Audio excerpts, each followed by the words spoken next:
Salut tout le monde, alors aujourd'hui je commence un nouveau segment qu'on va appeler si c'est sur Facebook et ça a l'air super incroyable, c'est parce que c'est probablement de la bullshit.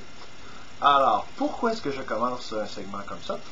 Parce que, étant enseignant auprès de jeunes d'environ 14 ans, je me fais souvent éclairer comme « Ah, j'ai vu sur Facebook, là, c'est vrai que ça? » Puis « Non, non, mais c'est vrai parce que c'est sur Facebook, c'est tout. » Donc, je vais ici exposer certains faits scientifiques basés sur mes connaissances. C'est sûr que j'ai des connaissances universitaires en physique, en chimie, tout ça. Je ne suis pas super chercheur. Mais le but, c'est seulement de prouver avec quelques faits relativement simples, la plupart du temps qu'on peut apprendre dans des cours de sciences au secondaire, si on s'est donné la peine d'écouter dans nos cours de sciences au secondaire, que ce que vous voyez sur Facebook, c'est de la bullshit. Évidemment, dans les commentaires, vous êtes libre d'ajouter, d'annoter, de modifier les choses, de me corriger, mais en général, c'est la bullshit. Je ne dis pas que tout ce qui est sur Facebook, c'est de la bullshit, tout sur Internet, mais en général, c'est ça, c'est de la bullshit. Donc, aujourd'hui, on va parler du fameux melon d'eau qui charge les cellulaires.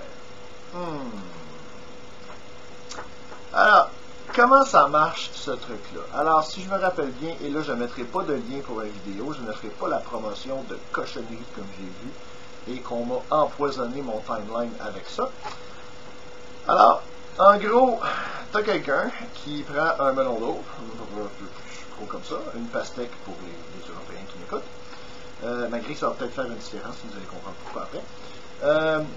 Qui va placer ça dans un évier avec de l'eau froide, de la glace, du sel, et là après ça il va prendre son chargeur de cellulaire comme j'en ai un ici proche ou en tout cas chargeur. Alors ben, finalement avec c'est beau, avec deux pins qui rentrent dedans et là ça allume.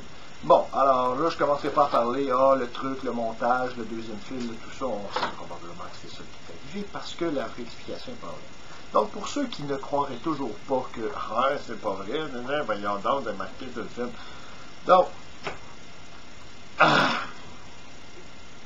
il est vrai que les fruits et les légumes peuvent produire un courant électrique.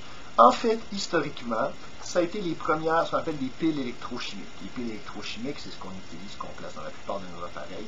Donc, c'est un petit bidule qui va générer du courant électrique. Et par réaction chimique à l'intérieur. Donc, la manière que les premières piles électrochimiques étaient faites, donc petit survol historique, disons, on avait un citron. Et dans le citron, on pouvait planter une tige de cuivre et une tige de zinc qui ne se touchaient pas dans le citron. Et, aux surprises, il y a une différence de potentiel et ça a permis un courant continu.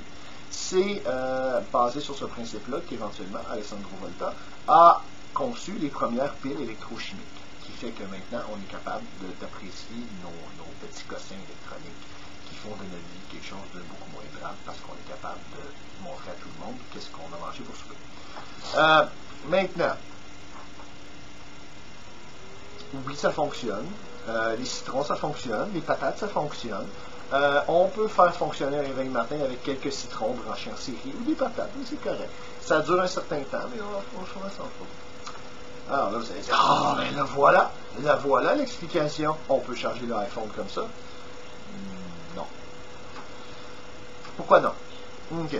Alors, j'ai mentionné tantôt, il me semble que ces piles électrochimiques-là, ça produit un courant continu. Courant continu, pour ceux qui ne savent pas c'est quoi, bon, vous avez une bande positive, une bande négative, et le courant part de la bande positive et s'en va vers la bande négative en passant par un circuit électrique qui fait fonctionner votre lampe, votre lecteur MP3, peu importe. C'est ça. Le chargeur de l'iPhone, pourquoi ne fonctionne-t-il pas quand on le rentre dans un melon d'eau pour ceux qui croient toujours? Premièrement, parce que c'est pas deux métaux différents. Ça prend deux métaux différents pour avoir deux électrochimiques.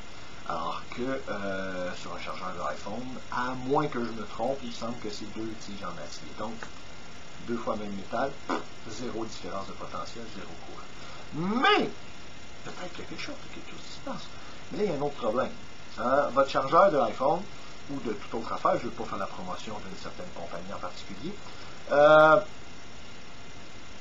Ce chargeur-là, il fonctionne avec du courant alternatif. Alors, laissez-moi vous expliquer ce que c'est que du courant alternatif. Courant alternatif, c'est un courant qui alterne, donc qui va changer de sens. Alors, j'avais dit, vous savez, le courant continu, il part d'une bord, il s'en va dans l'autre, tout le temps. Sauf que, courant alternatif, il fait... Et il change de sens. En Amérique du Nord, il change de sens 60 fois par seconde. C'est pour ça qu'on dit qu'il y a une fréquence de 60 Hz. En Europe, c'est 50 Hz. Donc, il va changer de fréquence 50 fois. Il va changer de sens, pardon, 50 fois par seconde. C'est pour ça qu'il y a certains appareils électriques qui fonctionnent sur un continent qui ne fonctionnera pas sur l'autre parce que la fréquence du courant alternatif est importante. Et c'est là que je me demande, peut-être que c'est vrai encore là, hein? Vous savez, hein, en science, il ne faut jamais avoir de certitude, il faut toujours vérifier tout ça. Et là, je me dis peut-être que le melon d'eau, peut-être qu'il produit du courant alternatif à 60 Hz. Peut-être que c'est ça qui fait charger. Mais là, je me dis, peut-être que c'est pour ça que c'est le melon d'eau qui fonctionne et non pas un autre fruit. Parce que peut-être qu'un autre fruit produirait, je ne sais pas moi, du 48 Hz. 48 Hz, pas bon. Hein? Ça prend 60 Hz, c'est important. Peut-être qu'en Europe, hein, en Europe, ça ne prendrait pas un melon d'eau. Ah là, ça prendrait une pastèque. Ah, encore là, peut-être pas, peut-être autre chose.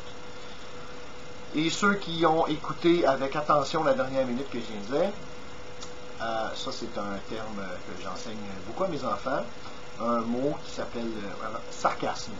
Okay? Non, ça ne marche pas. Un fruit ne produit pas de courant alternatif. Oui, mais le sel dans lequel il est imbibé va entrer à l'intérieur du melon, il va causer plus d'électrolytes, il va avoir plus de... Non. Alors, je vous invite à prouver le contraire. Si vous êtes capable, et s'il vous plaît, un peu de crédibilité dans vos commentaires. Je ne suis pas en train de dire que si vous avez quelque chose pour prouver le contraire, que ça va être automatiquement un manque de crédibilité. Mais faites attention à la rigueur et la mise. Mais pour ceux qui n'auraient pas compris, c'est ça. Alors, c'est de la bullshit, et vous pourrez l'essayer. Et sur ce, si vous voulez, vous pouvez m'envoyer des liens de d'autres trucs que vous vous dites, ouais, il me semble que c'est de la bullshit, mais je ne suis pas sûr. Donc, on va regarder ça ensemble et ça va me faire plaisir d'expliquer à ma façon pourquoi c'est de la bullshit. Sur ce, faites attention à ce que vous voyez sur Internet. C'est pas tout vrai. Bye bye.